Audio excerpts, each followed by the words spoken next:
সোহেবের বিয়েতে সাজসজ্জা বাদে সকল নিয়ম একদম সাধারণভাবে হচ্ছে। বলা চলে সকল নিয়মের ধাঁচ একদম গ্রামের মতো। মূলত এটা জুনায়েদ শিকদারের ইচ্ছে। তার বিয়েটাও ঠিক এমন করেই হয়েছিল, একেবারে সাদামাটা। যদিও সোহেবের বিয়েতে কৃত্রিম আলো, বাহারি ফুল, ভিন্ন ভিন্ন রঙিন কাপড় দিয়ে সাজানো হয়েছে। তার বিয়ের সময় এত কিছু ছিল না, তাই তিনি বিয়ের নিয়মগুলো আগের মতো রাখতে চাইছেন। এতে কেউ কোনো রকম দ্বিরুক্তি করেনি। একজন বাবা তার ছেলের বিয়েতে এমন চাইতেই পারে। এটা কি বাবাদের হকের মধ্যে পড়ে না? অবশ্যই পড়ে। সোহেব ছোটবেলা থেকে বাবার উপরে কোনো কথা বলেনি। ছোটবেলা থেকে বাবা যেমনটা চেয়েছে ঠিক তেমনটাই করেছে। ইচ্ছে না থাকা সত্ত্বেও বাবার কথা মতো সায়েন্স গ্রুপ নিয়ে পড়েছে। বাবা চেয়েছে বলে এক কথায় অফিসে বসে গেছে। আর আজ বাবার কথায় সামান্য বিয়ের নিয়ম নীতিগুলো মানতে পারবে না? অবশ্যই পারবে। তাই তো কাল রাতে হলুদ লাগানোর পরেও সকালে আবার হলুদ লাগিয়েছে। বাড়ির সব মহিলারা তখন সাদামাটা শাড়িতে ছিল, আর পুরুষরা ছিল লুঙ্গি পরিহিত অবস্থায়। লুঙ্গি আর স্যান্ডো গেঞ্জি। আহা, কি সুন্দর দৃশ্য ছিল এটা। হলুদ লাগাইছে ঘরে, তোমারে সাজাইছি মনের সাজে, হলুদের আভাত শুয়ে গেল তনু। আজ হতে তুমি আমার হও, মনটা হলো আজ খুশির রঙে রাঙা। চাঁদের আলোয় তুমি আজ সেজে ওঠো, পাখিরা গাইছে ভালোবাসার গান, হলুদের রঙিন তোমার এই প্রাণ। যখন সবাই সবাইকে হলুদ মাখাচ্ছিল তখন বাড়ির বয়োজ্যেষ্ঠ মা চাচিরা গীত গাইছিল। সবাই এক একজন হলুদ মেখে ভূত হয়েছিল তখন। সবাই সবাইকে হলুদ মাখিয়েছে। জুবায়ের শিকদার, জুনায়েদ শিকদার, জয়নাল শিকদার, নিপুণের মামারা, এমনকি আড্ডের মামাও বাদ যায়নি হলুদ মাখানো থেকে। হলুদ খেলা শেষ হলে সোহেবকে সোনা রূপা ভেজানো জলে গোসল করানো হয়। যদিও ঘরে গিয়ে আরেকবার সম্পূর্ণভাবে পরিষ্কার হবে সে, তাও সবাই মিলে ধরে এক কলস পানি মাথায় ঢালা হয়। এটাই রীতি। গোসলের পর্ব শেষ হলে যে যার ঘরে চলে যায়। এখন তারা গোসল সেরে বিয়ের সম্পূর্ণ প্রস্তুতি নেবে।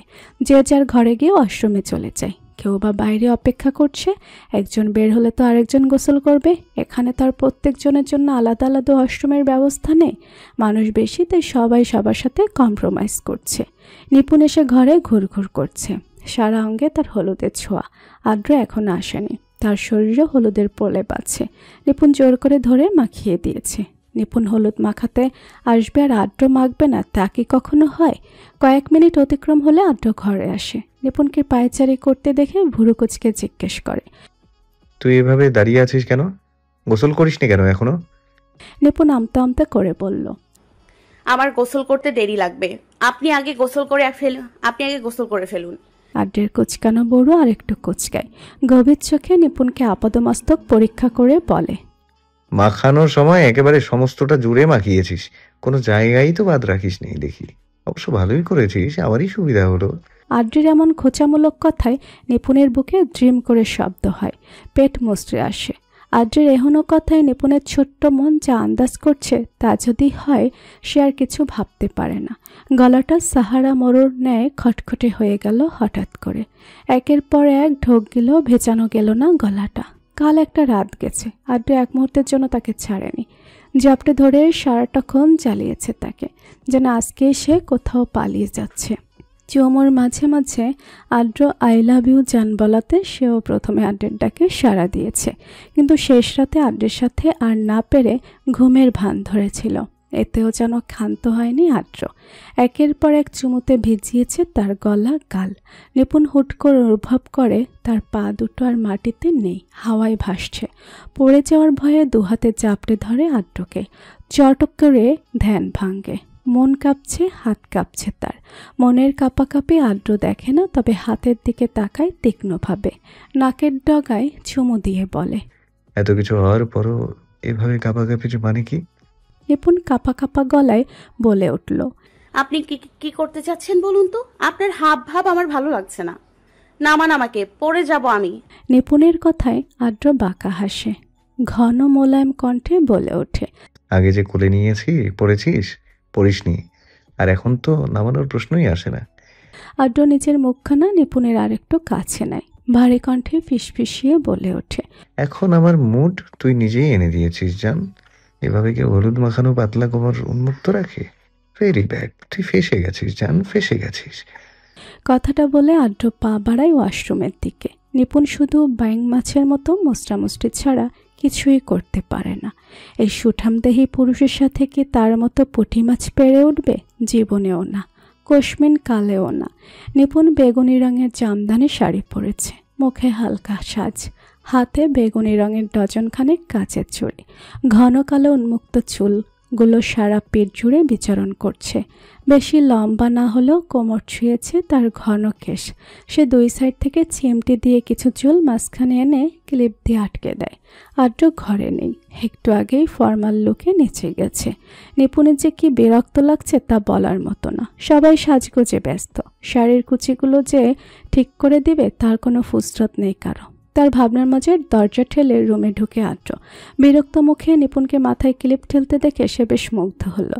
নিপুণ একবার তাকিয়ে চোখ ফেরালো সেদিক থেকে। ব্যাপারটা পছন্দ হয়নি আদ্রের। দরজাটা ভিড়িয়ে এগোলো নিপুণের দিকে। নিপুণ চুল সেট করে আদ্রের দিকে ফিরে। এতক্ষণে আদ্র নিপুণের একেবারে কাছে চলে আসে। নিপুণ আদ্রের হাতে লক্ষ্য করে, হাতের দিকে তাকিয়ে ভুরু উঁচিয়ে জিজ্ঞেস করে, আপনার হাতে ওটা কি? আদ্র পূর্ণ দৃষ্টিতে তার দিকে চায়, হাত থেকে গাছড়াটা মেলে ধরে। নিপুণ উৎসুক হয়ে যায় গাছড়াটার দিকে। মৃদু হাসি ফুটে ওঠে তার ঠোঁটের কোণে।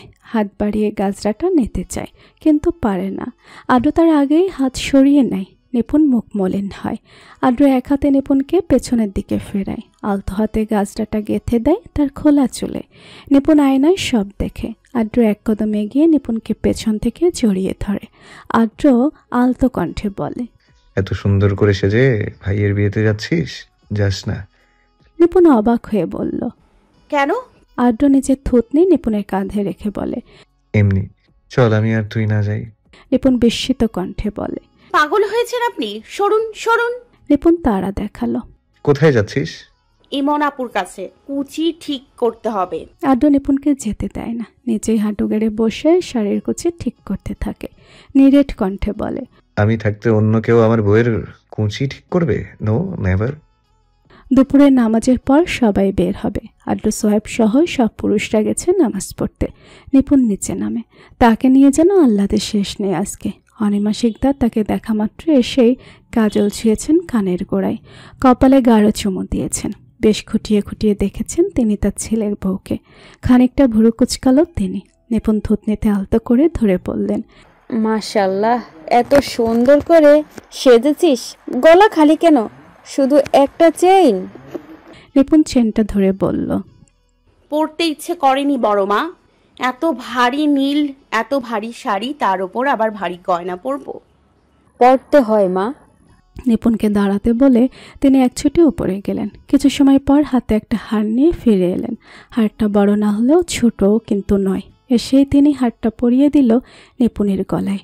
সুন্দর দেখতে হারটা নিপুণের বেশ পছন্দ হয়। তেমন ভারী না, হালকার মধ্যেই ইউনিক, একেবারে যে কারো নজর ছিনিয়ে নেওয়ার মতো। পছন্দ হয়েছে? খুব। এখন থেকে এটা তোর। আখি শিকদার এতক্ষণ ধরে দাঁড়িয়ে সব দেখছিল। অনিমা শিকদারের শেষের কথাই তিনি বলে ওঠেন, আপা, ওকে দিও না, হারিয়ে ফেলবে। আজকে পড়ুক, তারপর আবার তুমি তোমার কাছে রেখে দিও। অনিমা শিকদার বাদ সাধল আখি শিকদারের কথায়। তিনি আখি শিকদারকে বলল, এটা তোর কেমন কথা আখি? আমার জিনিস আমি আর কাকে দিব বল? আমার কি আর কোনো মেয়ে আছে নাকি? আর কোনো ছেলের বউ আছে? একটাই তো। আমার যা কিছু আছে সব তো ওরই। তুই বাদ সাদিস না তো। আর তাছাড়া আমি আমার ছেলের বউকে দিচ্ছি, তাতে তোর কি? অনিমা শিকদারের চোখ ভরে ওঠে। তার মেয়েটা মায়ের মতো একটা শাশুড়ি পেয়েছে, বলতে গেলে মায়ের থেকেও বেশি। তাই তো সবসময় তার মেয়ের আবদার অনিমার কাছে বেশি। এতে তার কোনো সমস্যা নেই। মেয়েদের সুখ ছাড়া মার কি বা চাইতে পারে। তিনি অনিমা শিকদারের হাত ধরে বলে, ঠিক আছে, দাও, আমি আর কি বলবো। ইতিমধ্যে পুরুষ সবাই নামাজ শেষ করে চলে এসেছে। এবার বেরোনোর পালা। সোহেব ঘরে এসে জামা কাপড় বদলে মেরুন রঙের একটা পাঞ্জাবি পরে নিল, সাথে কালো রঙের কোটি। খুব সাদামাটা ভাবেই তৈরি হয়েই বের হলো সে। আখি শিকদার আর জেসমিন শিকদার যাবে না। সবাই চলে গেলে বাড়িতে থাকবে কে? বড়দের মধ্যে যাবে শুধু অনিমা শিকদার, নিপুণের দুই মামি আর আদ্রের মামি, আর বাচ্চা পার্টি তো আছেই। বাহিরে সারিবদ্ধভাবে দাঁড়িয়ে আছে হাই এইজগুলো। তাদের সাথে দাঁড়িয়ে আছে তাদের আদ্রের ধপধপে সাদা রঙের মার্সিডিস বেঞ্চ। আদ্র, নিপুণ আর সোহেব এই গাড়িতে যাবে। আদ্র বাদে কেউ আজ তাদের নিজেদের গাড়ি নেবে না, সবাই হায়েসে করেই যাবে। বাড়ির প্রত্যেকটা পুরুষ এক এক গাড়িতে যাবে। সকল মেয়ে বউকে গাড়িতে তুলে দিয়ে আদ্র এসে গাড়িতে বসে। নিপুণ আর সোহেব আগে থেকেই গাড়িতে। পেছন থেকে ইশারা মিললেই আদ্র গাড়ি স্টার্ট দিবে। নিপুণ বারে বারে আদ্রের দিকে তাকালো। একটু আগে সে যে আদ্রকে দেখেছে, সে আদ্র থেকে যেন এই আদ্র সম্পূর্ণ আলাদা। পরনে ব্ল্যাক কালারের প্যান্ট, ম্যাচিং করা সাদা শার্টের উপর কোটি, চোখে সানগ্লাস, পায়ে ফর্মাল শু। নিপুণের চোখ ধাঁধিয়ে ওঠে। এই ছেলে নিজে লোক বদলানো কখন? মুখে বিস্ময় রেখে সে আদ্রকে বলল, আপনি জামা কাপড় বদলালেন কখন? আদ্র নিপুণের দিকে তাকায়, তবে সানগ্লাস খোলে না। আমি যখন ওই ড্রেস পরে গাজরা দিয়ে তোর কাছে এসেছিলাম তখন তুই আমার দিকে ভালোভাবে তাকাসনি। ভাবলাম ওই ড্রেসটাতে হয়তো ভালো দেখাচ্ছে না, তাই বদলে নিয়েছি। শত হলেও আদরের বইয়ের ইগনোর দেখতে পারবো না। আদ্রের কথায় নিপুণের চোখ কপালে। সে কখন ইগনোর করলো? তখন তো সে রেডি হওয়ায় ব্যস্ত ছিল, খেয়াল করেনি তা না। তখন আদ্রকে ভালো লাগছিল, কিন্তু এখন আদ্রকে আরো বেশি আকর্ষণীয় লাগছে। তার ভাবনার মাঝে পেছন থেকে গাড়ি ছাড়ার ইশারা এলো। আদ্রার কথা বাড়ালো না, পেছন সোহেবকে উদ্দেশ্য করে বলে উঠল, তুই এইভাবে হ্যাং মেরে আছিস কেন? মনে হচ্ছে বউ না বাঘ আনতে যাচ্ছিস, ভ্যাটকা বেটা। আদ্রের এমন কথায় সোহেব হাসে। এভাবে বললে কে না হাসবে?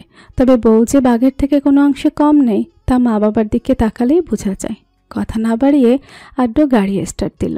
রাস্তা কাঁপিয়ে মার্সিডিস বেঞ্চটা ছুটল নতুন বউ আনার জন্য। পেছন পেছন আসলো হাই স্কুলও। গেটের মধ্যে এক ঝটকা হওয়ার পর তারা প্রবেশ করে কমিউনিটি সেন্টারের ভেতরে। অর্পাদের বাড়ি ছোট হওয়ার দরুন অনুষ্ঠান কমিউনিটি সেন্টারেই হচ্ছে। আদ্র নিপুণের সাথে সাথেই আছে। 1 মিনিটের জন্য একা ছাড়ছে না। অর্পা সেজে গুজে স্টেজে বসে আছে, সাথে আছে সোহেব। নিপুণ তাদের সাথে কিছু ছবি তুলল, তাতেও বাগড়া দিয়েছে আদ্র। কয়েকটা ছবি তোলা মাত্র তাকে নামিয়ে এনেছে সে। নিপুণ এবার বেচাই বিরক্ত আদ্রের কাছে। আদ্রের দিকে তাকিয়ে বলল, কি হয়েছে বলুন তো আদ্র ভাই, ছবি তুলতে দিচ্ছেন না কেন? আদ্র নিপুণকে থামিয়ে দিল, গম্ভীর কণ্ঠে বলে উঠল, ছবি তুলতে হবে না। কেন? ওখানে রাফসান আছে, একসাথে দাঁড়িয়ে ছবি তুলতে হবে না। নিপুণ মরকুচকে বলে, থাকলে কি হয়েছে? ওনার সাথে তো আমার কোনো সম্পর্ক নেই। আমি তো এখন আপনার বউ। উনি থাকলেও কি আর না থাকলেও বাকি। নিপুণের কথা আদ্র গ্রাহ্য করে না, গম্ভীর কণ্ঠে বলে ওঠে, ওই ছেলেকে আমি বিশ্বাস করি না। ওই ছেলের নজর খারাপ, না হলে একটা বিবাহিত মেয়েকে কি করে শাড়ি দেয়? আদ্রের কথাই নিপুণের মনে পড়ে রাফসান তাকে একটা শাড়ি দিয়েছিল। এটা তো বড় মার কাছে ছিল। আদ্রবউ জানে কি করে? সে বেশ উৎসুক হয়ে জিজ্ঞেস করলো, আপনি কি করে জানেন? শাড়িটা তো আমি বড় মায়ের কাছে দিয়েছিলাম। আদ্র কিঞ্চিত হাসে, নিরেট কণ্ঠে বলে ওঠে, তো সকল কাজে আমার নজর আছে জান, না হলে শাড়িটা আমি পেলাম কি করে? আদ্রের কথাই নিপুণ ভীষণ অবাক হয়। শাড়িটা তাহলে আদ্র ভাইয়ের কাছে? মুখ ফুটে বলে ওঠে, তাহলে শাড়িটা আপনার কাছে? না, তাহলে? ফেলে দিয়েছি। নিপুণ আদ্রের কথায় বিস্মিত। কিছু বলবে তার আগে আদ্র বলে ওঠে, আর একটা কথাও বলবে না, চুপচাপ এখানে বসে থাক। একটু পরেই বিয়ে পড়ানো শুরু হবে। অবশেষে সেই মুহূর্ত এলো। সোয়েব আর অর্কার একজোট হওয়ার সন্ধিক্ষণ। প্রথমে আইনতভাবে রেজিস্ট্রি করে তাদের বিয়ে সম্পূর্ণ হয়েছে। পরবর্তীতে ধর্মীয়ভাবে বিয়ের তোড়জোড় চলছে। সোহেব আর অর্পা পাশাপাশি বসে। সোহেবকে কবুল বলার সাথে সাথে সে কবুল বলে দিয়েছে। অর্পার পাশে বসে আছে হাসিনা বেগম আর জোয়া। পেছনে দাঁড়িয়ে আছে রাসেল। অর্পা হাসিনা বেগমের হাত ধরে কেঁদে চলেছে, আর হাসিনা বেগম তাকে সান্ত্বনা দিচ্ছে। আসলে দিনটাই এমন। অর্পা সোহেবকে ভালোবাসলেও তাকে তার ঘর ছাড়তে হচ্ছে, মাকে ভাইকে ছাড়তে হচ্ছে, চিরচেনা মানুষগুলোকে ছেড়ে যেতে হচ্ছে অন্য ঘরে। মেয়েদের জীবনটাই এমন। ছোটবেলা থেকে যাদের সাথে হেসে খেলে বড় হয়, বয়সের গণ্ডি পেরোতেই তাদের ছাড়তে হয়, চলে যেতে হয় অন্য ঘরে। বেশ প্রতীক্ষার পর, হাসিনা বেগমের বোঝানোর পর অর্পা কবুল বলেছে। তবে চোখের জল গড়ানো এখনো থামেনি। সবাই অর্পাকে সময় দিচ্ছে, কাঁদুক, সময় নিয়ে কাঁদুক। তখন সন্ধ্যা, তবে আকাশ এখনো অন্ধকার হয়নি। চারদিকের হাসি খুশি পরিবেশের রূপ এখনো বিষণ্ণতায় ঘেরা। অর্পাকে বহু কষ্টে রাসেল গাড়ির কাছে এনেছে। সে এখনো রাসেলের গলা জড়িয়ে আছে। তার কান্নার চাপে রাসেল ও কাঁদছে, চোখগুলো লাল। তবে সে কান্নার শব্দ হচ্ছে না। সে কাঁদলে অর্পা আরও কাঁদবে। কোনো মতে অর্পাকে ঠেলে গাড়ির ভেতরে ঢুকিয়ে দরজা আটকে দেয়। সোয়েবের দিকে তাকিয়ে বলে, ও আমার বড়, কিন্তু খুব আদরের। আমার মা আর একটা বোন ছাড়া কিন্তু আর কেউই নেই, দেখে রাখবেন ভাই। সোয়েব রাসেলের হাত ধরে সান্ত্বনা দেয়। সবার সাথে সালাম বিনিময় করে সে উঠে পড়ে গাড়িতে। সে উঠা মাত্রই নিপুণ আর আদ্র সবার সাথে কথা বলে গাড়িতে উঠে পড়ে।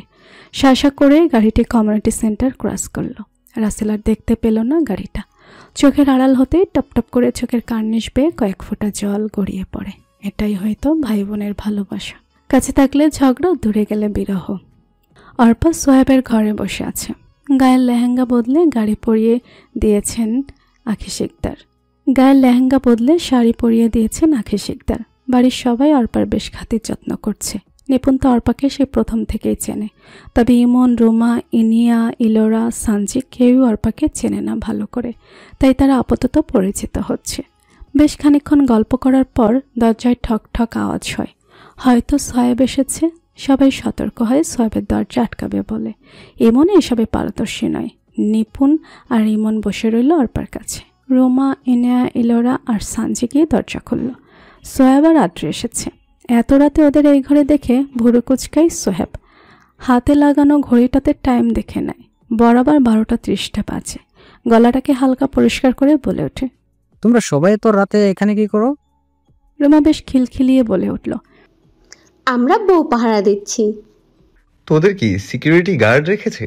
সোয়েবের পাশ থেকে আদ্রের কণ্ঠস্বর ভেসে এলো। বেশ গম্ভীর শোনালো আদ্রের কণ্ঠস্বর। সবাই আরো সতর্ক হয়। কথার চক্করে আদ্রের কথা তো সবাই ভুলেই বসেছিল। আমতা আমতা করে রোমা বলে, সিকিউরিটি গার্ড রাখবে কেন আদ্র ভাই? এই ঘরে প্রবেশ করতে হলে টাকা দিতে হবে, না হলে প্রবেশ নিষিদ্ধ। এটাই ফাইনাল। সোয়েব আদ্রের মুখের দিকে তাকায়। আদ্র বলে ওঠে, দাবি কত? বেশি না, 30,000। সোয়েব বলে ওঠে, এটা তো রীতিমতো রাত দুপুরে ডাকাতি। তোরা কি মানুষ নাকি ডাকাত? সে আপনি যাই বলুন, টাকা দিতেই হবে। তোদের সব কটাকে আমি এখন কানে গালে দিব, তখনই 30,000 টাকার শখ মিটে যাবে। আদ্রের কথা নিপুণের কানে যায়। ভেতর থেকে এসে জবাব দিল, দিয়ে দেন আদ্র ভাই, ঘুম পাচ্ছে ভীষণ। ওদের টাকা নেওয়া শেষ হলে আমি একটু ঘুমোতে যেতাম। আদ্র বিস্মিত হয়। তার বউ এখানে কখন এলো? সে তো নিচে দেখেছিল একটু আগে। আদ্র অবাকের সাথে বলে উঠল, তুই এখানে? নিপুণ খাটের উপর থেকে খাবারের প্লেট নিয়ে এগিয়ে আসে। দরজার সামনে এসে বলে, এখানে বসেই খাবার খেয়েছিলাম সবাই, নিচে যাইনি আর। আদ্র নিপুণকে বেশ ভালোভাবে লক্ষ্য করে। মুখটা কেমন ফুলে আছে, চোখ দুটো ছোট, চুলগুলো এলোমেলো। মেয়েটা সত্যিই ঘুম পেয়েছে হয়তো। এই কয়েকটা দিন তো ঠিক করে ঘুমাতেও পারে না। আদ্র দৃঢ় চোখে একবার রুমাদের দিকে তাকালো, পরপরই দৃষ্টি সরালো সে। সোয়েবের দিকে তাকিয়ে বলল, 30,000 দিতে হবে না, তুই 20,000 দে। আদ্রের কথার পিঠে কথা ফিরালো রুমা। বলল, জীবনেও না। 30,000 পেলে আমরা 6 জন নিতে সুবিধা হবে। জনপ্রতি 5,000 করে। 20,000 দিলে তো ভাগে বাটোয়ার কিছুই সুবিধা হবে না। আদ্র নিপুণের দিকে তাকায়। সে কিছুই বলছে না। হাতে প্লেট নিয়ে চুপচাপ দাঁড়িয়ে আছে। চোখে যে ঘুম তা স্পষ্ট দৃশ্যমান। এরা টাকার জন্য মাথা খেয়ে নিচ্ছে, তার উপর নিপুণের এই ঝিমানো। আদ্রের গা গেত্তি জ্বলে ওঠে। হুঙ্কা ছুড়ে সে বলে ওঠে, থাপড়িয়ে সব কটার গাল লাল করে দেবো, বেয়াদবের দল। আরেকজনকে হয়রানি করে টাকা দাবি করছিস তোরা। সবাই কত ক্লান্ত আজকে, বুঝতে পারছিস না? ফাজিলের দল। আদ্রের এমন চিৎকারে নিপুণের ঝিমানো ছুটে যায়। রোমা ঘাবড়ে যায়। ইনেয়া, ইলোরা আর সানজির অবস্থা একই। ঘরের ভেতর থেকে ইমন বের হয়ে আসে। আদ্র সকলকে উদ্দেশ্য করে আবার বলে, টাকা 20,000ই পাবি, নিতে হলে নে, না হলে সবগুলোকে ঘাট ধরে আমি বের করব। কথাটা শেষ করে মুহূর্তে নিপুণের দিকে তাকিয়ে বলে, তুই আমার হাতে প্লেটটা দিয়ে ঘরে গিয়ে শুয়ে পড়। ঘুমে চোখ বন্ধ হয়ে যাচ্ছে, তারপরেও এখানে দাঁড়িয়ে আছিস কেন আহাম্মক? আদ্রের মেজাজ বিগড়ানো দেখে নিপুণ তার হাতে প্লেট দিয়ে কেটে পড়ে। রোমারা সবাই হার মানে। 20,000 টাকা নিয়ে রুমের দিকে বিদায় নিয়ে হয় তাদের। আদ্র চলে যায় নিচে। সবাই ক্লান্ত, কেউ ঘুমে, কেউ জেগে আছে। সে প্লেট রেখে নিজের ঘরের দিকে পা বাড়ায়। সোয়েব দরজা ঠেলে ভেতরে প্রবেশ করে। সামনে অর্পা বাসর বসে আছে ঘোমটা টেনে। সোহেব আলতো করে একটা হাসি দেয়। পেছন ফিরে দরজাটা বন্ধ করে দেয়। মন্থর গতিতে গিয়ে অর্পার কাছে বসে। হাত বাড়িয়ে ঘোমটা খুলে দেয়। মুগ্ধ নয়নে তাকিয়ে থাকে কিছুক্ষণ সোয়েব। অর্পার পরনে তার হালকা গোলাপি রঙের শাড়ি। মুখে মেকআপ নেই বললেই চলে। ছিমছাম ধরনের মেয়েটা কেমন যেন শক্ত হয়ে বসে আছে। ঘোমটা টানানোর কারণে নাকে ঠোঁটের উপরে অংশে ঘাম জমে চিকচিক করছে। সোহেব হাত বাড়িয়ে মুছে দেয় সেই ঘাম। অর্পার ভেতরটা কেঁপে ওঠে। কই আগে তো এমন হয়নি। সোহেব তো এর আগেও কতবার স্পর্শ করেছে ওকে, তখন তো এমন অনুভূতি হয়নি। সে মাথাটা উঠিয়ে সোহেবের দিকে তাকায়। হ্যাঁ, সোহেব তার স্বামী, তাদের মধ্যে বৈধ সম্পর্ক, সব কিছু হালাল।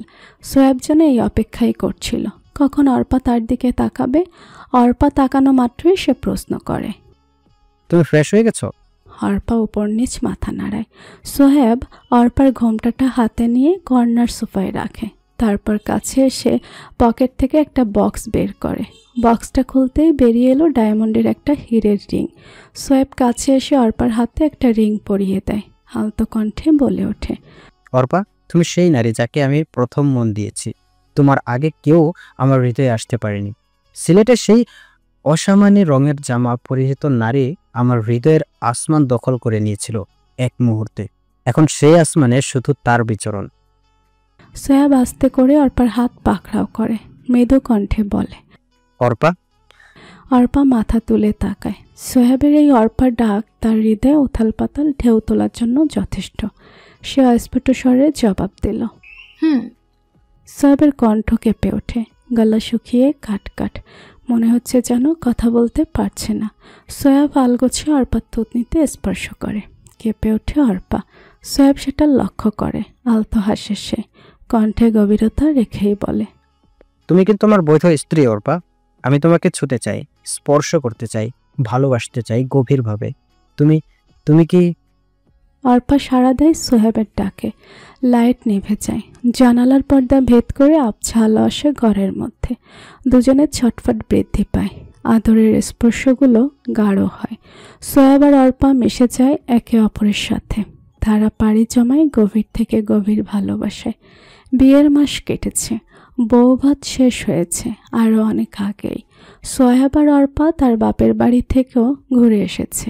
শিকদার বাড়ির সব কিছুই এখনও আগের মতোই আছে, শুধু পরিবারে একজন মানুষ বৃদ্ধি পেয়েছে। নিপুণ আর আদ্রের স্বভাব আবার আগের মতো হয়েছে। এ নিয়ে নিপুণ বেচাই চোটে, কিছু বলতেও পারে না, আবার কিছু করতেও পারে না।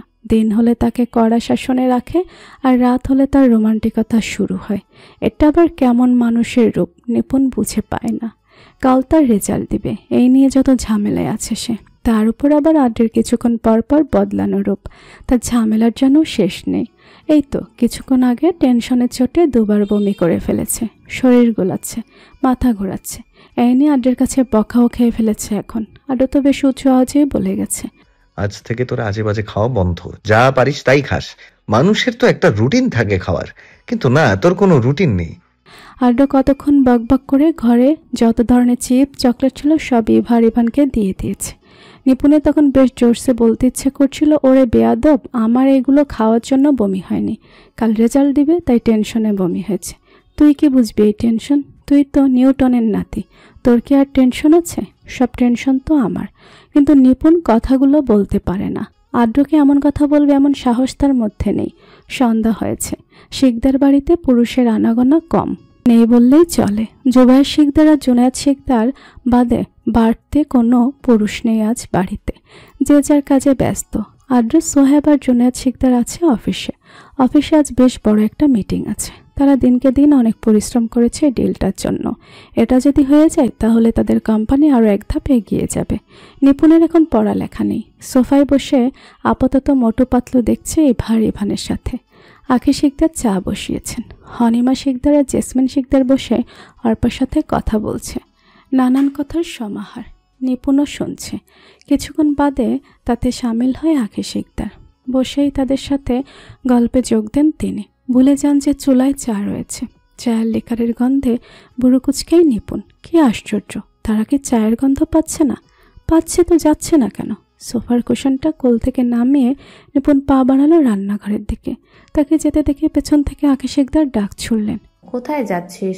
রান্নাঘরে, চাটা হয়ে গেছে বোধহয়। তার কথায় অর্পা বলল, তুমি বসো না, আমি নিয়ে আসছি। নিপুণ হাতের ইশারায় না করে মোলায়েম কণ্ঠে বলে ওঠে, তোমাকে উঠতে হবে না আর। তুমি বসো, আমি আনছি। কথাটা বলে নিপুণ পা বাড়ালো কিচেনের দিকে।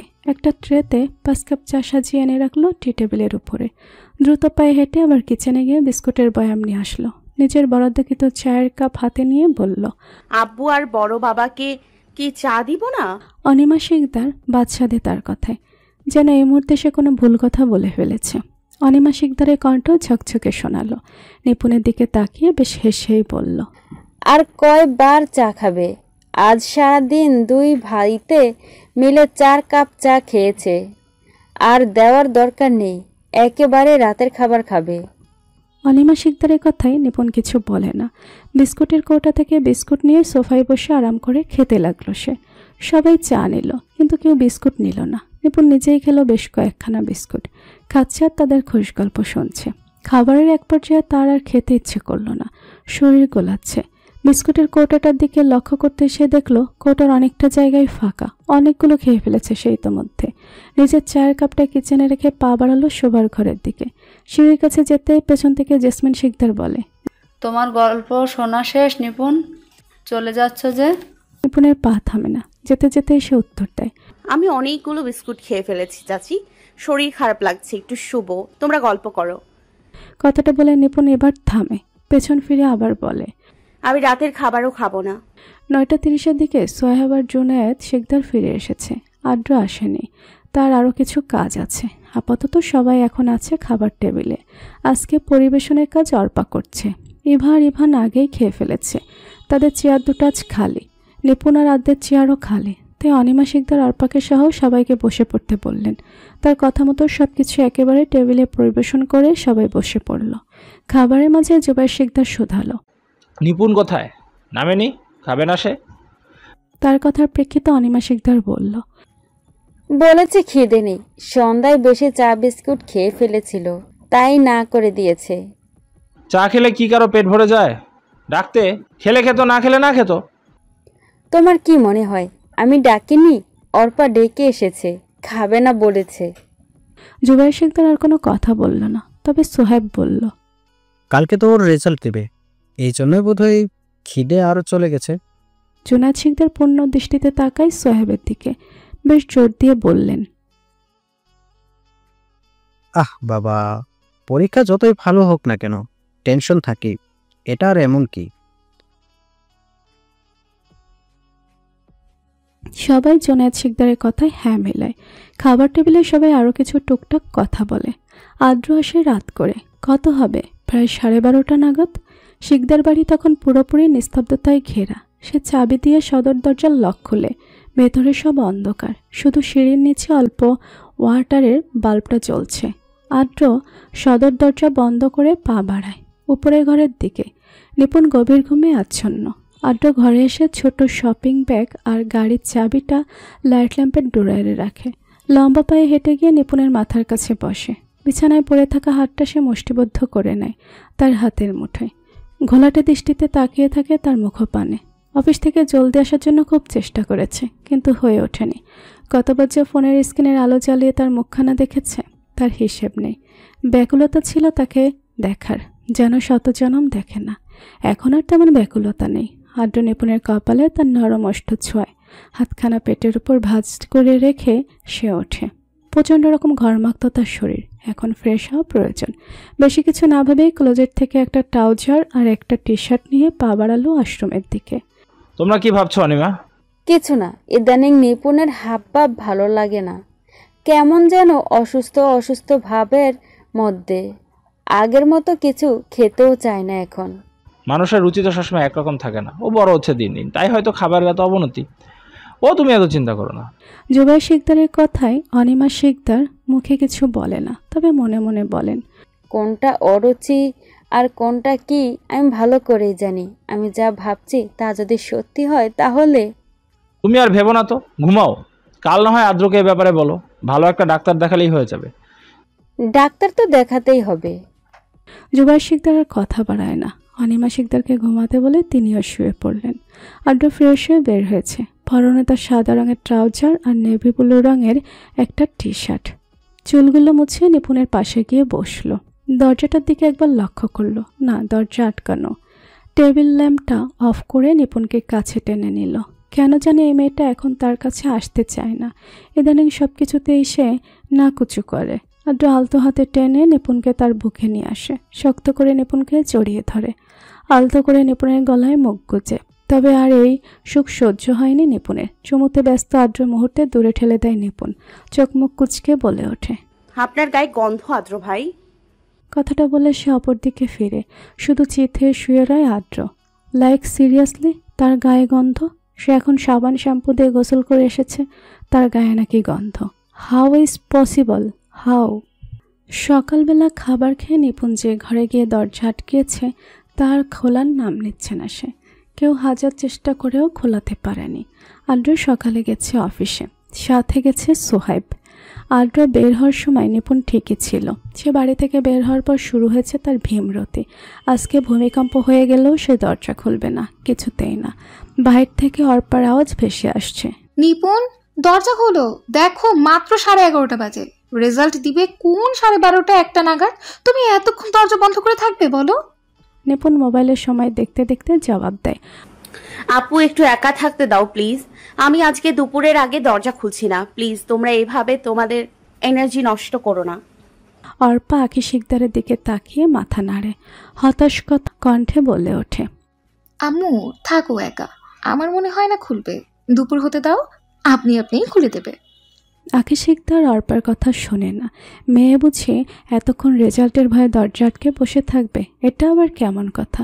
তিনি গলা ছেড়ে নিপুণকে ডাক দিলেন, বললেন, নিপুণ তোর রাশি ভালো থাকতে বের হ, আমি কিন্তু তোকে নম করতে পারবো না। ডাইকে আদ্র কল দিব, তারপর ও এসে তোকে বের করবে। নিপুণ তার মায়ের কথা সম্পূর্ণ অগ্রাহ্য করে, মোবাইল হাতে রেখে ভেঙচি কাটে, বিড়বিড় করে বলে, আমি মরছি আমার জ্বালায় আর তিনি আদ্রের ভয় দেখাচ্ছেন। খাটের উপরে বসা অবস্থায় নিপুণ চেঁচিয়ে বলে, তোমাদের যাকে ইচ্ছে তাকে ডাকো, তাও আমি আজ দুপুরের আগে দরজা খুলছি না। আদ্র ভাই কেন, টর্নেডো, সাইক্লোন, নার্গিস এলেও আমি আজ দরজা খুলছি না, ফাইনাল। নিপুণের কথায় আঁখি শিকদারের মেজাজ তরতর করে বেড়ে যায়। তিনি মেজাজ দেখিয়েই বলেন, থাক তুই ঘরে, আর বাইরে বের হতে হবে না তোকে। এই আমি বাইরে দিয়ে দরজা লাগালাম, আদ্র আসলেই খুলবে। নিপুণ পাত্তা দেয় না, যা ইচ্ছে করুক, তার কি? সে তো দুপুরের আগে দরজা খুলবে না। মোবাইলটা হাতে নিয়ে রূপার নাম্বারে কল লাগালো। রিং হওয়ার সাথে সাথে অপর পাশ থেকে ধরলো, মিনমিনিয়ে বলে উঠল, হ্যাঁ নিপুণ বলো। নিপুণ গলার আওয়াজ শুনে বুঝলো রূপার অবস্থা তার মতোই। কি করছিস? কিছু করছি না, আপাতত বসে আছি। আব্বু আজ বাসায়, তুই কি করছিস? আমি দরজা আটকে বসে আছি, একেবারে দুপুরে খুলবো। সে কি, আদ্র ভাই কই? উনি থাকতেও তুই দরজা আটকে বসে আছিস? আরে হাঁদারাম, উনি নেই তাই তো বসে আছি, থাকলে কি দরজা লাগাতে পারতাম নাকি? ও তাও তো কথা। শোন না, তুই রেজাল্ট বের করার সময় আমারটাও ট্রাই করিস। সার্ভারে আজ অনেক প্রবলেম হবে, আমিও তোরটা ট্রাই করব। রূপা সহমত পোষণ করে তার কথায়। আর কিছুক্ষণ কথা বলে ফোন রেখে দেয় দুজন। 12:30 বাজে। কাজের ফাঁকে ফাঁকে আদ্র সোয়েব দুজনেই তল্লাশি চালাচ্ছে ফোনে। এই নিয়ে শখানেকবার রোল নম্বর আর রেজিস্ট্রেশন নাম্বার দিয়ে ফেলেছে, কিন্তু ফলাফল শূন্য। তবে তারা হাল ছাড়ে না, বারে বারে ট্রাই করতেই থাকে। নাম্বার বসাতে বসাতে সোয়েব আদ্রকে প্রশ্ন করে, আচ্ছা ভাই, যদি প্লাস না আসে তো? তো তো কি? তো তুমি কি করবে? আমি কি করব? কিছুই করব না। প্লাস পেলে তো ও প্রধানমন্ত্রী হয়ে যাবে না, তাই না? তবে পেলে ভালো, সাময়িক একটা আনন্দ পাবে সবাই, নিপুণও পাবে, আমরা সবাই পাবো। অন্তত নিজেকে ছোট মনে করবে না, ও আক্ষেপ থাকবে না। তা অবশ্য ঠিক। কথা বলার মাঝে সোয়েবের চোখ বড় হয়, আদ্রের দিকে বড় বড় চোখ করে তাকায়, অদ্ভুত কণ্ঠে বলে ওঠে, ভাই। সোহেবের এমন বিস্মিত চেহারা দেখে আদ্র জিজ্ঞেস করে, কি হয়েছে? ভাই পেয়ে গেছি। আদ্র চমকায়, তার মোবাইলে এখনো আসছে না। সোহেবের দিকে তাকিয়ে উত্তেজিত কণ্ঠে বলল, কি এসেছে জলদি বল। সোহেব হঠাৎ চেঁচিয়ে ওঠে, ভাই এসেছে, প্লাস এসেছে। আদ্র হাতের মোবাইলটা টেবিলের উপরে রাখে, চোখ বন্ধ করে। আলহামদুলিল্লাহ। বলে একটা শ্বাস ছাড়ে। সোয়াবের দিকে তাকিয়ে বলে ওঠে, আর অফিস লাগবে না, শুরু হয়ে যাক অফিস। আগে বউ বাড়িতে চল, মিষ্টির দোকান খালি কর। আদ্রের এমন উচ্ছ্বাস থেকে সোয়াব হাসে। তার যেন আজ হাসির তোপে গলাটাই ফেটে যাবে। দুভাই মিলে বেরিয়ে পড়ে অফিস থেকে। এখন একটানে সোজা বাড়িতে আসবে। অর্পা ইতোমধ্যে রেজাল্ট বের করে ফেলেছে। সব বিষয়ে প্লাস থাকলে শুধু একটা সাবজেক্টে প্লাস নেই, তাতে কোনো সমস্যা নেই কারোর। গোল্ডেন না আসুক, প্লাস তো এসেছে, এতেই তারা খুশি। বাড়িতে হই হই লেগে গেছে। জেসমিন শিকদার অর্পা ফ্রিজ থেকে মিষ্টি বের করে সবাইকে দিয়েছে। জুবাইর শিকদার মিষ্টি মুখে পুড়তে পুড়তে বলে, যার জন্য এত হই হই সে কোথায়? অনিমা শিকদার বলে, কোথায় আবার? উপরে দরজায় খিল দিয়ে বসে আছে। আঁখি শিকদার দৌড়ের মাথায় উপরের ঘরে যায়। দরজার লক খুলে কয়েকটা ধাক্কা দেয়। সাথে অনিমা শিকদারও আছেন। ভেতর থেকে দরজা এখনো আটকানো। তিনি একের পর এক ধাক্কা দেন। কিছুটা সময় ডাকাডাকি করার পর আঁখি শিকদার বিস্মিত চোখে অনিমা শিকদারের দিকে তাকায়। আঁখি শিকদারের চোখে স্পষ্ট ভয়। তিনি অনিমা শিকদারের দিকে তাকিয়ে কাঁপা কাঁপা গলায় বলল, আপা সাড়া দিচ্ছে না কেন এখনো? অনিমা শিকদারেরও মুখের নকশা বদলেছে।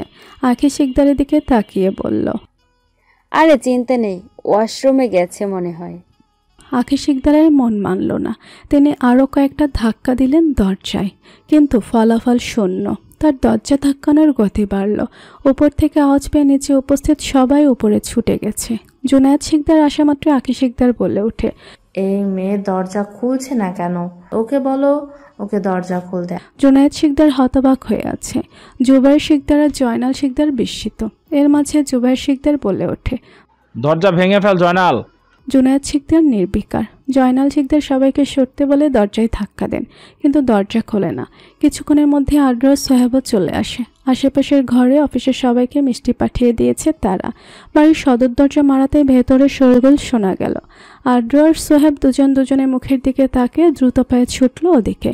ভিড় নিপুণের ঘরের সামনে। আদ্রর কাছে আসতে আঁখি শিকদার কেঁদে ওঠে। ছুটে যান আদ্রের কাছে। আদ্র দেখ না বাবা, নিপুণ দরজা খুলছে না, বল না ওকে দরজা খুলতে। দেখবি তুই বললেই খুলে দিচ্ছে, বল ওকে। আদ্র তার মায়ের দিকে একবার চায়। চোখগুলো মুহূর্তে ভয়ঙ্কর আকার ধারণ করেছে। মুড়ো কুচকেছে। মুখের মানচিত্র বদলেছে অনেকখানি। হাতে থাকা অতিরিক্ত 2 প্যাকেট মিষ্টি শব্দ করে নিচে পড়ে যায়। এখন কথা বলার সময় নয়। আদ্র এগিয়ে দরজার কাছে যায়। সোহেবের কাছে পেছনে 2বার ধাক্কা দেয়, আওয়াজ আসে না।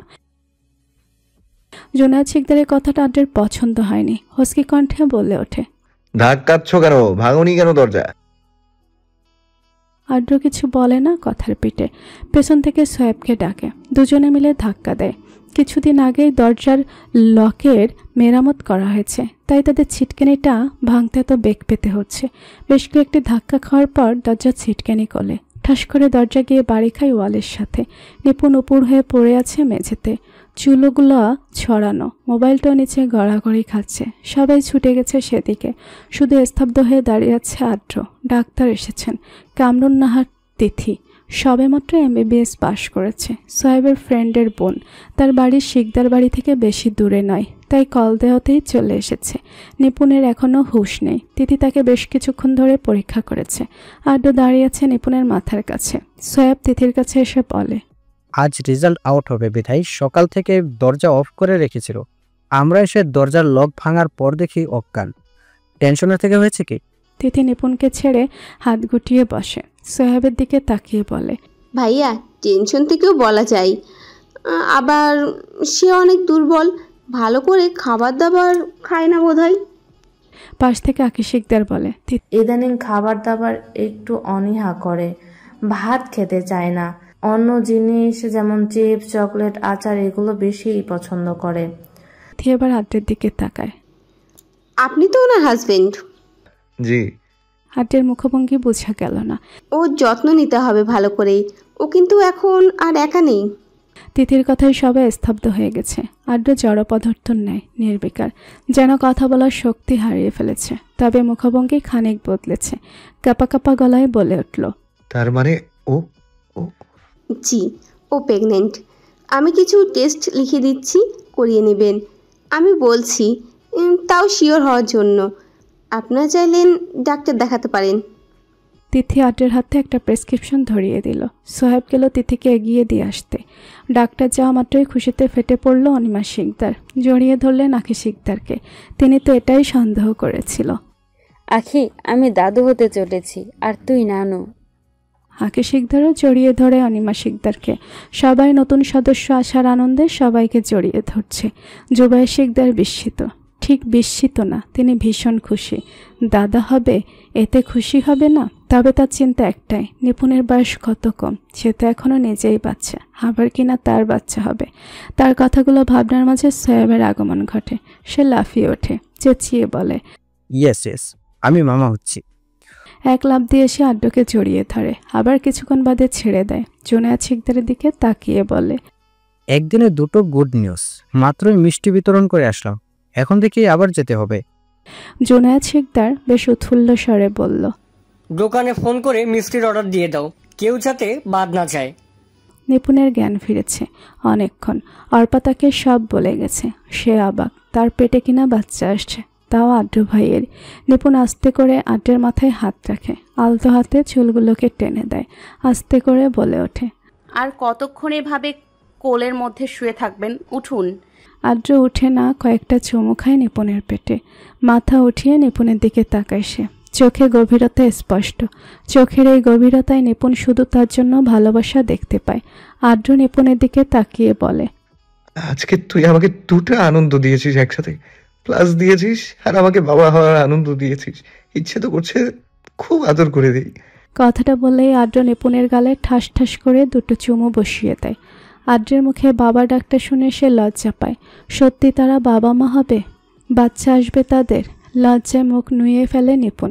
আড্ডু নিপুণকে উদ্দেশ্য করে বলে, এখন রেস্ট কর, বিকেলে তৈরি হয়ে থাকিস, আমরা হসপিটালে যাব। আপনি এখন কোথায় যাচ্ছেন? নিচে যাচ্ছি, হসপিটালে যাব যে, সবাইকে বলে আসি। আড্ডু নিপুণের গালে হাত রাখে, আবার কপালে ঠোঁট শুয়ে বের হয় রুম থেকে। ডাক্তারের চেম্বার থেকে বের হয়ে এসেছে তারা। আড্ডু নিপুণকে গাড়িতে বসিয়ে নিজেও গিয়ে ড্রাইভিং সিটে বসে পড়ে। সূক্ষ্ম চোখে নিপুণের দিকে তাকায়, বলে ওঠে, শুনেছিস ডাক্তার কি বলেছে? হেলদি খাবার খেতে বলেছে, ফাস্ট ফুড বাদ দিতে হবে তোকে। নিপুণ নিজের দিকে তাকিয়ে বলে, তাহলে কি খাবো? ভাত খাবি, সবজি খাবি, ফল খাবি। নিপুণ ভুরু কুচকায়, না কুচু করে মনে মনে বলে, বাচ্চার বয়স মাত্র 3 সপ্তাহ, তাতে এত পরিবর্তন? বাহ, চমৎকার। এভাবে ভ্রু কুচকে আছিস কেন? এমনি। আড্ডু আর কিছু বলে না, সোজা গাড়ি টান দেয়। কিছুক্ষণ পর একটা ফাঁকা জায়গা দেখে গাড়ি দাঁড় করায়। সে নামতে উদ্যত হলে নিপুণ জিজ্ঞেস করে, কোথায় যাচ্ছেন? আসছি, 5 মিনিট। কথাটা বলে আড্ডু চলে যায়। নিপুণের বেবি হবে? আমার তো ভাবতেই অবাক লাগছে। কেন? আরে লাগবে না, ভাবা যায়। আমি কিছুদিন আগে ওকে পড়িয়েছিলাম, তার বাচ্চা আমাকে কিছুদিন পর চাচি চাচি বলে ডাকবে। আমার তো ভাবতেই আনন্দ লাগছে। সোহেব অর্পার দিকে তাকিয়ে বলল, চাচি কেন ডাকবে? মামি কেন ডাকবে না? অর্পা ভাবনায় পড়ল, আসলেই তো মামিও তো ডাকতে পারে। অর্পার ভাবনার মাঝে সোহেব আবার বলে উঠল, আমরা বাচ্চার বাবা মা কবে হচ্ছি অর্পা? সোহেবের প্রশ্নে অর্পা চমকায়। এই ছেলেটাই তাকে মুহূর্তের মধ্যে লজ্জায় ফেলে দিতে পারে।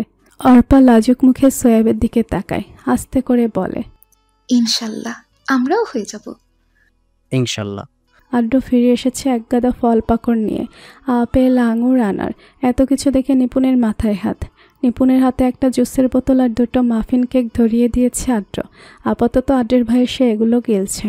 তার তো এখন ফুচকা, বেলপুরি, আইসক্রিম এগুলো খেতে ইচ্ছে করছিল। শেষে কিনা এই খাবারগুলোর বদলে জুস আর মাফিন কেক খেতে হচ্ছে। মানা যায় এগুলো? কোনো মতেই না। তারা বাড়িতে পৌঁছাতে সন্ধ্যা হয়। অনিমা শিকদার পই করে বলে দিয়েছে যাতে সন্ধ্যার পর বাহিরে না থাকে, তাই তাড়াতাড়ি এসে পড়েছে তারা। রিপোর্ট পজিটিভ এসেছে। এই নিয়ে শিকদার বাড়িতে খুশির ছড়াছড়ি। তাদের পরিবারের প্রথম ছেলে শিকদার ইফনান আদ্রের বংশধর আসছে।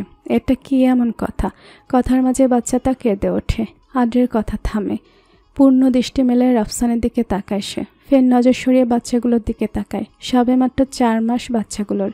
আদ্র বসা থেকে উঠে দাঁড়ায়, 2 হাতে বাচ্চাগুলোকে নাড়তে থাকে। রাফসান বেশ উৎসাহিত কণ্ঠে জিজ্ঞেস করে, কি নাম তোমার বাচ্চাদের? আদ্র বাচ্চাদের নাড়তে নাড়তেই জবাব দেয়, শিকদার ইফতেখার অভ্র আর শিকদার মুরসালিন নিভ্র।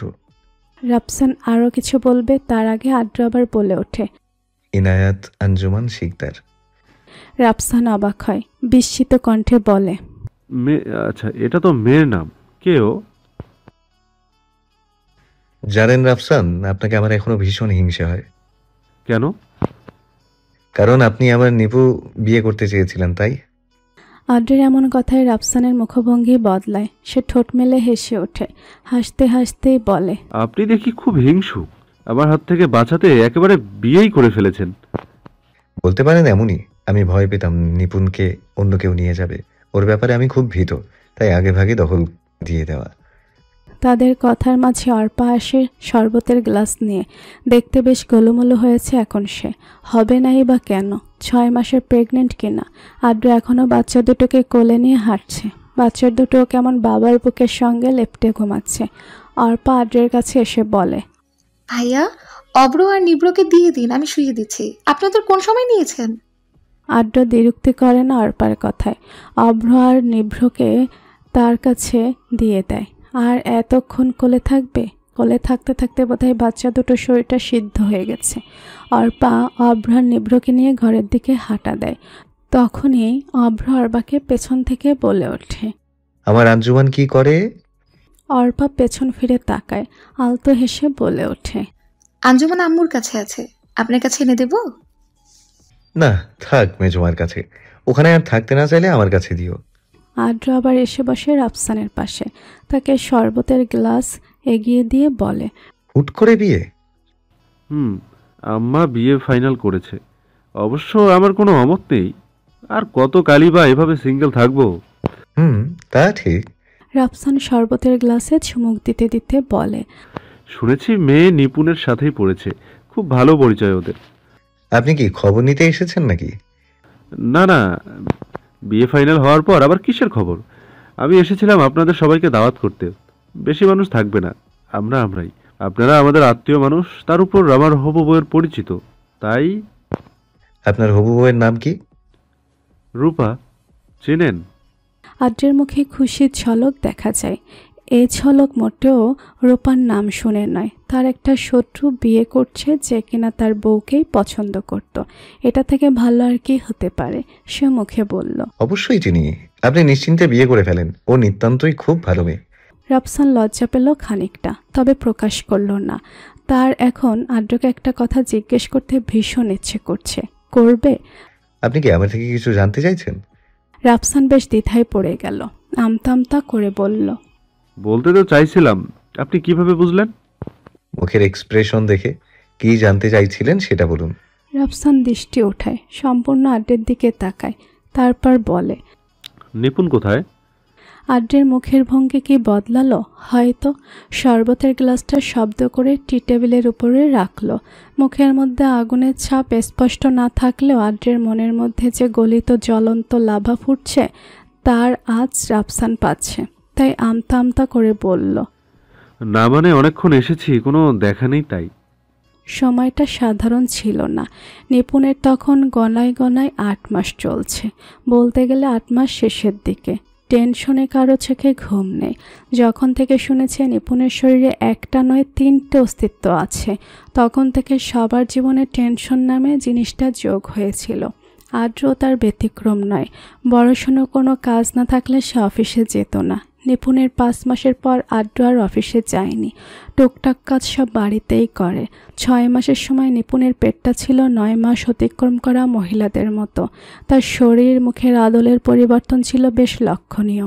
পেটটা ছিল ফুলে ফেঁপে ওঠা। ফর্সা ধবধবে পেটে দাগ পড়েছিল। শরীরের অঙ্গ প্রত্যঙ্গের পরিবর্তন হয়েছিল অনেকখানি। শুধু অঙ্গ প্রত্যঙ্গ নয়, বেশ বাচ্চামো স্বভাব উদয় হয়েছিল তার মধ্যে। যত দিন বাড়ছিল তত বাচ্চা হচ্ছিল সে। 8 মাসের সময় সে আরও বেশি দুর্বল হয়। রাত গভীর হচ্ছে। ঘড়ির কাঁটা 11:30 ঘরে। নিপুণের শরীরে কালো রঙের একটা পেটিকোট আর কালো রঙের ব্লাউজ। শুয়ে আছে সে চিত হয়ে। আদ্র শুয়ে আছে নিপুণের পাশে। তার পেশিবহুল হাতের বিচরণ নিপুণের ফুলে ওঠা পেটের উপরে। ঘুমাচ্ছিস না কেন জান? ঘুম আসছে না, ওরা এখনো ঘুমায়নি। আদ্র শোয়া থেকে উঠে বসে।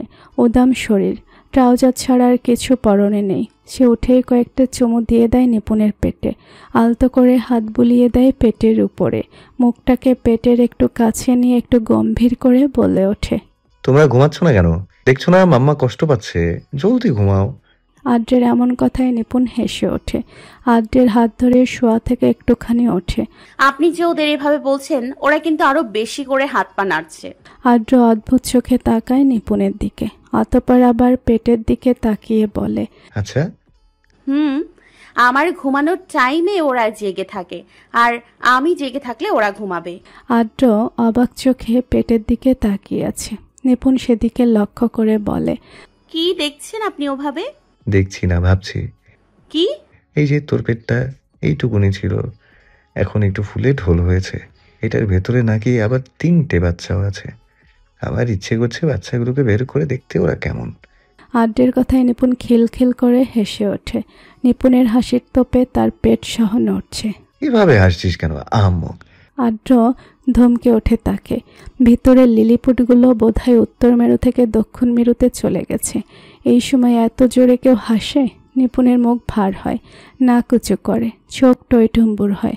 আদ্র তাকিয়ে দেখে সেদিকে, মনে হচ্ছে এক্ষুনি কেঁদে দিবে।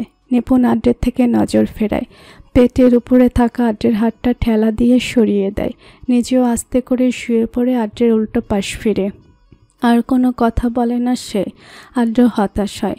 এই মেয়েকে ইদানিং কিচ্ছু বলা যায় না, কিছু বললেই মুখ ফুলানো থেকে শুরু করে ঘর পর্যন্ত ছেড়ে দেয়।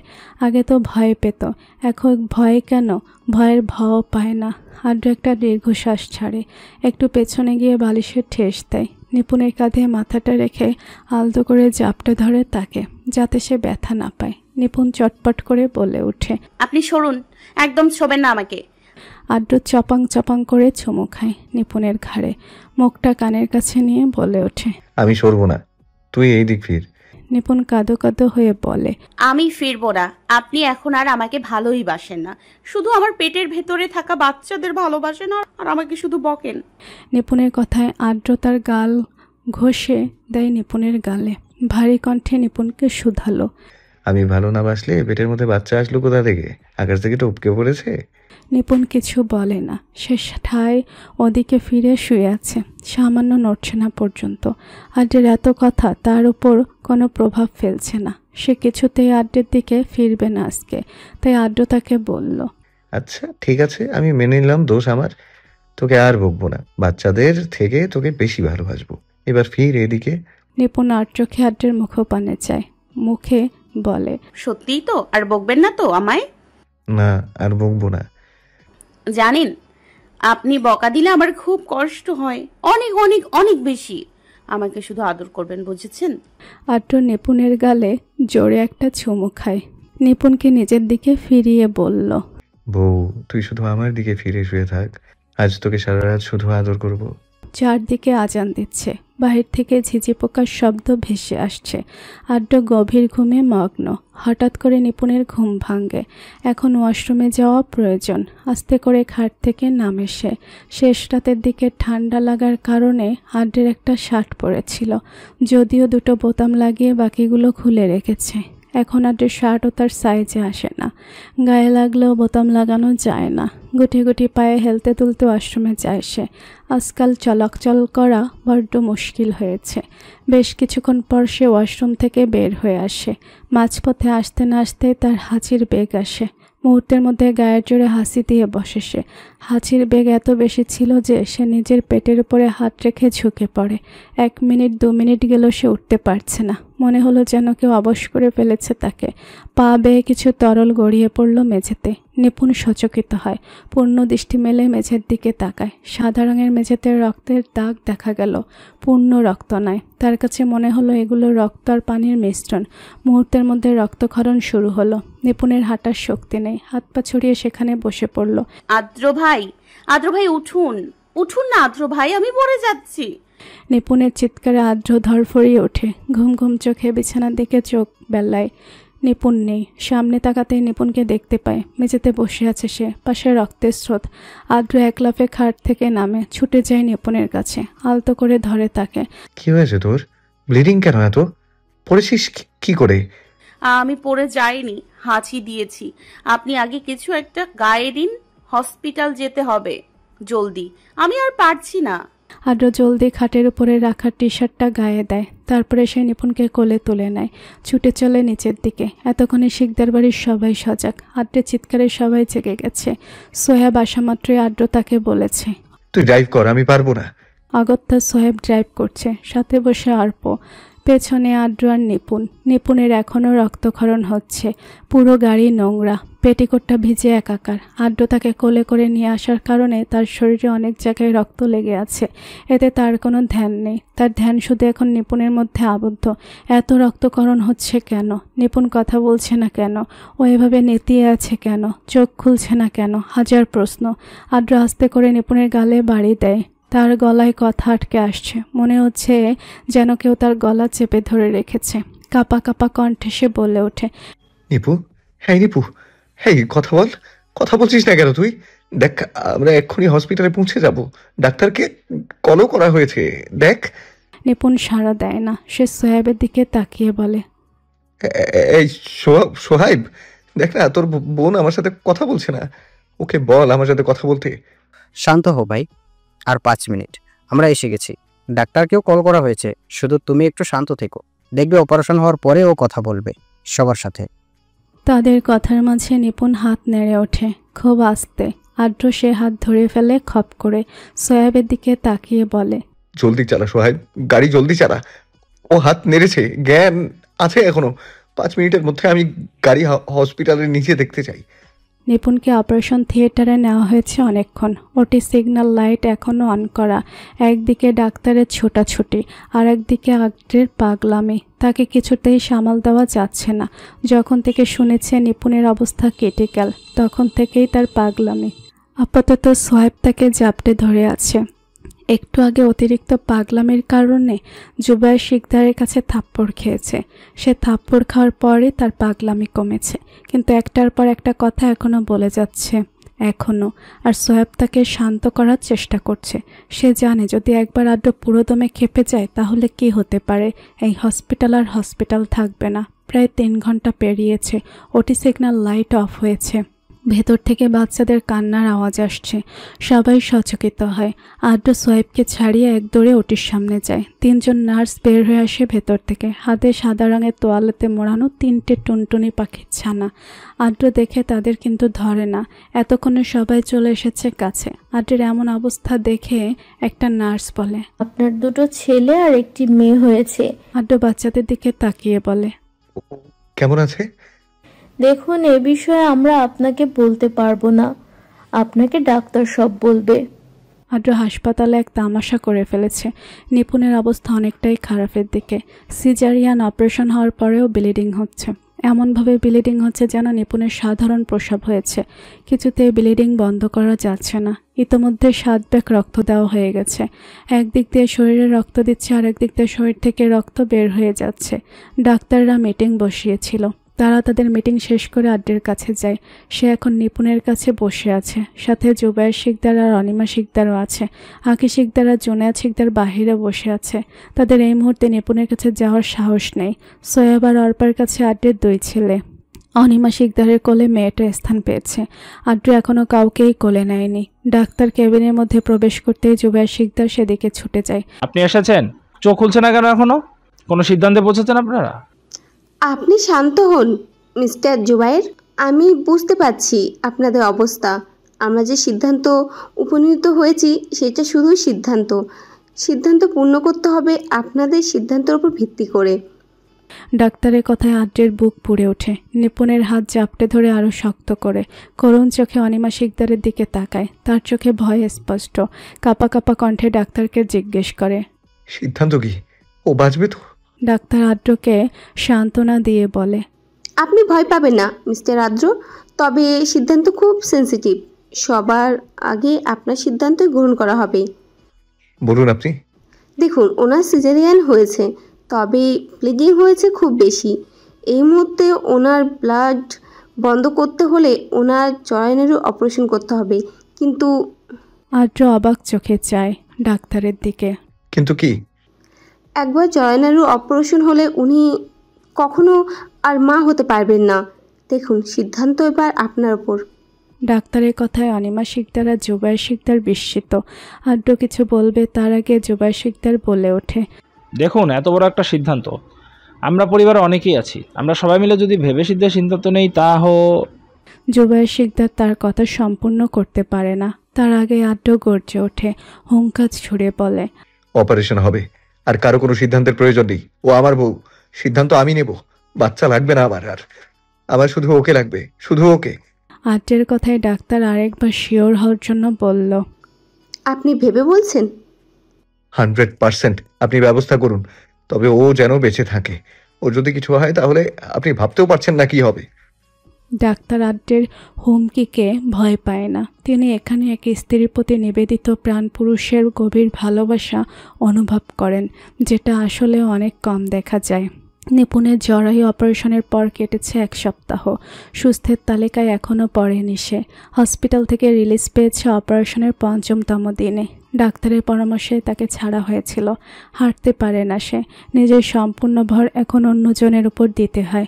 সে অন্যজন আর কেউ নয়, আদ্র নিজেই। নিপুণের শুরু থেকে শেষ যত কাজ আছে সব সেই করে। এক কথায় সে এখন নিপুণের ছায়া সঙ্গী। জেসমিন শিকদার আর অর্পা মিলে বাড়ির সব কাজ সামলায় এখন। অভ্র, নিভ্র আর আঞ্জুমানের দায়িত্ব অনিমা শিকদার আর রাখি শিকদারের। একটুখানি 3টে বাচ্চা মা ছাড়া থাকছে। কোথায় যাবে তারা? নিপুণ তাদের বেশিক্ষণ কোলে নিতে পারে না, হাত অবশ হয়ে যায়। অনিমা শিকদার আর আখি শিকদার সাহায্য করে বাচ্চাদের ফিডিং করানোর সময়। আখি শিকদার মেয়ের সামনে বেশি একটা যায় না। সামনে গেলে মেয়ের এমন অবস্থা দেখে তিনি কান্নায় ভেঙে পড়েন। কতটুকুই বা বয়স, সবে তো 20। এতটুকু বয়সে মেয়ের এই অবস্থা, কোনো মায়ের মন ধরবে? ব্যবসার কাছ থেকে আদ্র এখন বিচ্ছিত। ব্যবসার সব কাজ এখন তার বাপ চাচারা সোহেব সামলায়। কোনো জটিল সমস্যা হলেই সে দেখে, তাও এক মুহূর্তের জন্য নিপুণকে একা করে না সে। সর্বক্ষণ ছায়ার সঙ্গী হয় তার। নিপুণ খাটে বসে আছে, আদ্র তার ওষুধগুলো গোছাচ্ছে খুব মনোযোগ দিয়ে। নিপুণের নজর আদ্রের দিকে, মোহনীয় দৃষ্টি দিয়ে দেখছে তার আদ্র তাইকে। এটা তার সেই আদ্র ভাই নয় যে তাকে কথায় কথায় ধমকাতো, থাপ্পড় মারতো, ইগনোর করতো। আদ্র ভাই তো এখন আদর ছাড়া কথাই বলে না তার সাথে। নিপুণের মনে হয় আদ্র বাচ্চাদের থেকে তাকে বেশি সময় দেয়। আদ্রের ডাকে নিপুণের ধ্যান ভাঙে। হাতে ওষুধ নিয়ে ডাকছে সে। নিপুণ হাত বাড়িয়ে ওষুধগুলো নেয়। আদ্র পানির গ্লাসটা এগিয়ে দেয়, মোলায়েম কণ্ঠে বলে, আস্তে আস্তে গিলবি, যাতে ওষুধ গলায় না থাকে। আদ্রের কথা মতো নিপুণ ওষুধ খায়। আদ্রের হাতে পানির গ্লাসটা দিয়ে বলে, বাচ্চাদের একটু আনবেন, দেখতে ইচ্ছে করছে। দেখা লাগবে না, এখন তুই ঘুমা, এটা তোর ঘুমের টাইম। একটুই দেখবো প্লিজ।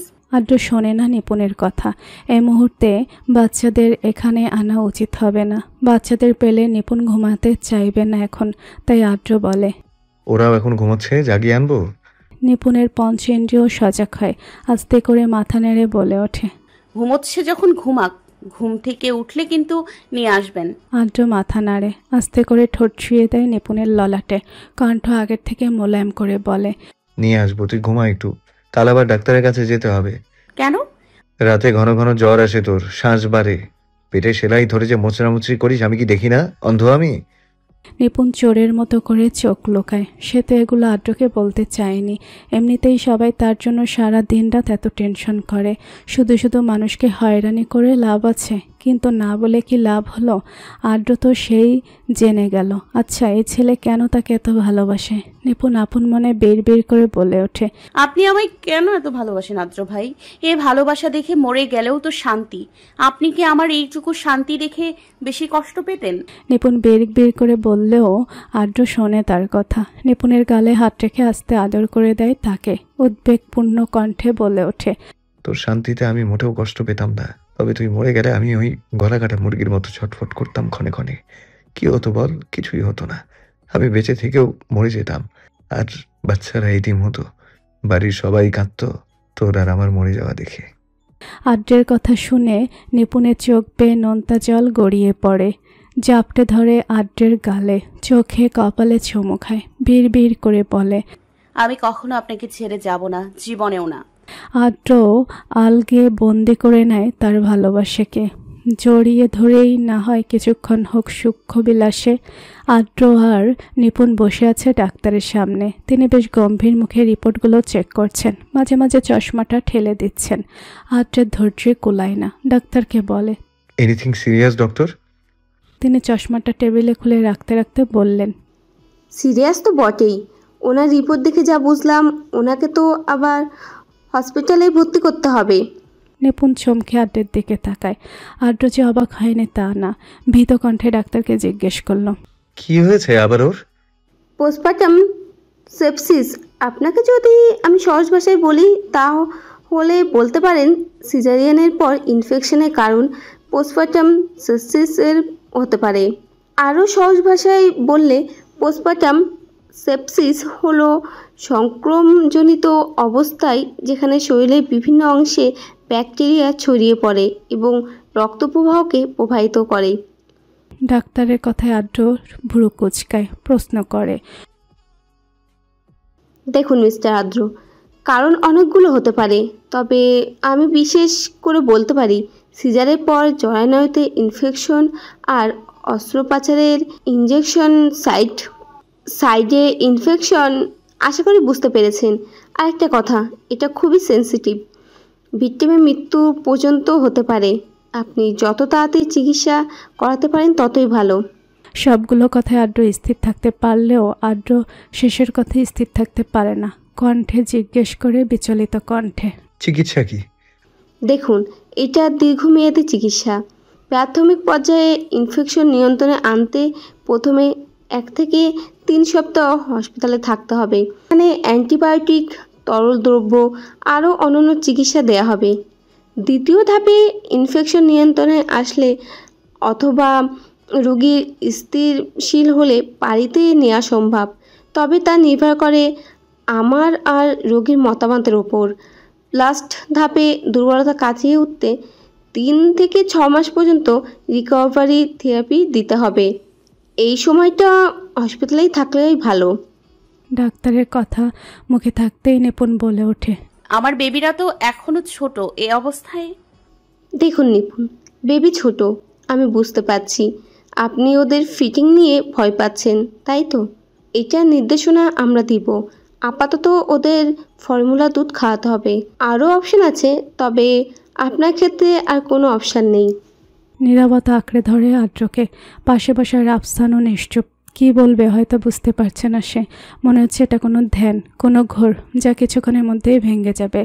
আদ্র রাফসানের দিকে তাকায়, নীরবতা ভঙ্গ করে বলে ওঠে, কথা তো আমি বলছি, আপনি কি ভাবছেন এত? রাফসান নড়ে চড়ে বসে, আমতা আমতা করে বলে, তার মানে নিপুণ এই 3-4 মাস ধরে হসপিটালে? তাকে কি আরো 2 মাস থাকতে হবে? আদ্র ডানে বামে মাথা নাড়ে, হাস্যোজ্জ্বল কণ্ঠে বলে ওঠে, আলহামদুলিল্লাহ, ওর শরীরের অবস্থা এখন 95% ঠিক আছে। আমি আর ওকে ওই নরকে রাখবো না, আজকেই নিয়ে চলে আসবো। কথাগুলো বলার সময় আদ্রের মুখে খুশির ঝলক দেখে রাফসান।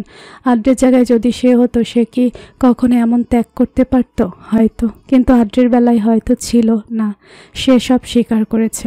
এত সব কিছুর মধ্যে দিয়ে এক সরিষা পরিমাণ ভালোবাসা কমেনি তার নিপুণের জন্য। আজকে নিপুণকে আনতে যাবে কথাটা বলার সময় তার আনন্দ উপচে পড়েছে। এভাবেই ভালোবাসারা বেঁচে থাকুক। আজ সব কিছু শোনার পর তার আর বলতে দ্বিধা নেই। সে নয় নিপুণের জন্য আদ্রই পারফেক্ট ছিল। নিপুণকে নিয়ে আসা হয়েছে বাড়িতে, আদ্রই নিয়ে এসেছে। পুরোটা রাস্তা জুড়ে নিপুণ বাচ্চাদের সাথে বকবক করেছে। কত জমানো কথা, কত আবেগ। আদ্র শুধু চেয়ে চেয়ে দেখেছে। এই 4টা মাস নিপুণ বন্দি থাকলেও তাকে সঙ্গ দিয়েছে আদ্র। ঘন্টায় ঘন্টায় ভিডিও কল করে খেয়েছে কিনা, বিশ্রাম নিয়েছে কিনা সব দর্শন করত সে। মাঝে মাঝে বাচ্চাদের দেখিয়েও মজা করত সে। ভালোবাসা দেখাতো, সাহস দিত, মনে শক্তির যোগান দিত। দূর থেকেও প্রতিটা মুহূর্তে নিপুণের সঙ্গ দিয়েছে আদ্র।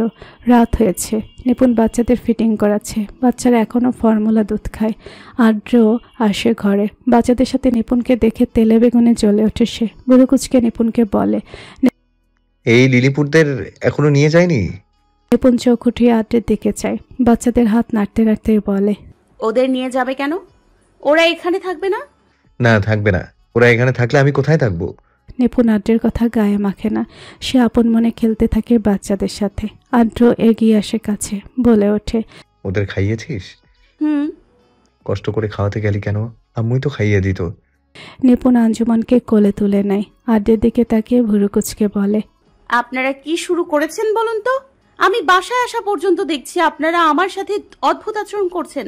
এটা করিস না, এটা তুলিস না, এটা খাস না। আমি কি অতিথি? নিপুণের এমন সুপ্ত তেজ দেখে আদ্র হাসে। নিপুণের কথার উত্তর না দিয়ে বলে ওঠে, একটা ম্যাজিক দেখবি? নিপুণ গম্ভীর কণ্ঠে জবাব দেয়, কি? আদ্র আলতো হাতে অভ্রকে কোলে তুলে নিল। অমনি নিভ্র চিৎকার শুরু করলো। এমন তেমন চিৎকার না, প্রথমে ঠোঁট ভেঙে তারপর গলা ফাটিয়ে চিৎকার করলো। তার এমন কান্না দেখে নিপুণ বলে উঠল, ও এভাবে কান্না করছে কেন? এটাই তো ম্যাজিক। একটাকে কোলে নিলে আর একটা চিৎকার চেঁচামেচি শুরু করে দেয়। একদম তোর মতো গলাটা পেয়েছে। আদ্র নিপুণের কোলে থাকা আঞ্জুমানের দিকে ইশারা দিয়ে বলল, আমার মা হয়েছে একেবারে আমার মতো শান্ত।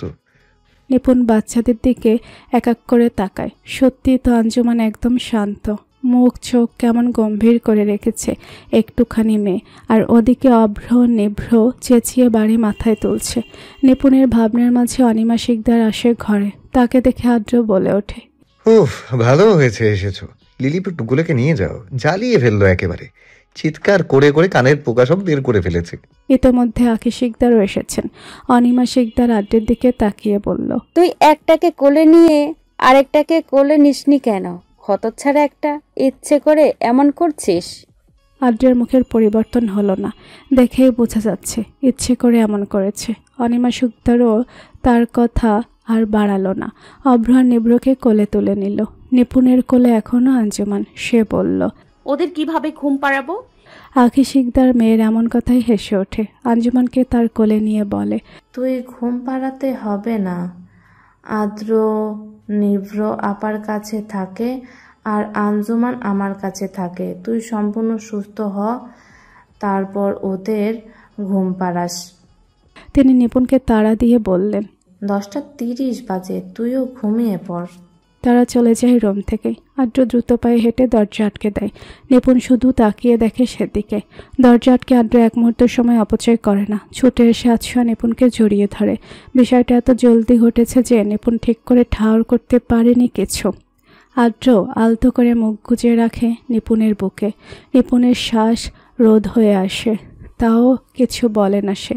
আস্তে করে হাত রাখে আদ্রের চুলে। মিনমিন করে বলে ওঠে, এই জন্যই বুঝি ইচ্ছে করে বাচ্চাদের অন্য ঘরে পাঠিয়ে দিয়েছেন?